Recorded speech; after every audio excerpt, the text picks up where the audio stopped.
আসসালামু আলাইকুম। যাদের type 2 diabetes, high blood pressure, high cholesterol এবং ওবেসিটি, ওজন বেশি, এগুলো কন্ট্রোলের জন্য ব্রেকফাস্টে কি খাওয়া উচিত? তাদেরকে সবাইকে আমি আজকে দেখাবো আমি কি খাচ্ছি এবং তাদের এগুলো খাওয়ার উপকারিতা কি তা সবাইকে শেয়ার করব। আমি নিয়েছি 30 to 40 গ্রাম ওটস। অবশ্যই এগুলো সুগার ফ্রি হতে হবে এবং 5টা আলমন্ডস, বানানা আর একটা বয়েলড এগ জিনিস মিক্স করে আমি আজকে ব্রেকফাস্ট করব। এবং আমি প্রথমে বলে নিচ্ছি এগুলো খাওয়ার উপকারিতা কি কি। আমরা সবাই হয়তো বানানার উপকারিতা কি জানি এবং বয়েলড এগের উপকারিতা কি তাও জানি। আমি শুধু আজকে বলবো ওটস নিয়ে।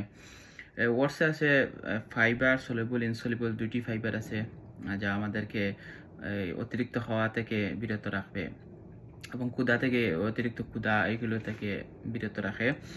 এবং হাই প্রোটিন দুটি আছে, সাথে আমি মিক্স করেছি শিয়া সিড যা প্রোটিন এবং হাই ফাইবার বা কাঠবাদাম। এগুলা অবশ্যই অর্গানিক হতে হবে, কোনো ধরনের এটা রোস্টেড বা সল্টেড এগুলো না। প্লেন ডিম অবশ্যই কুসুম সহ খেতে হবে এবং বয়েল হতে হবে, নো পোজ বা অমলেট এই জাতীয় কিছু না, জাস্ট বয়েল করবেন।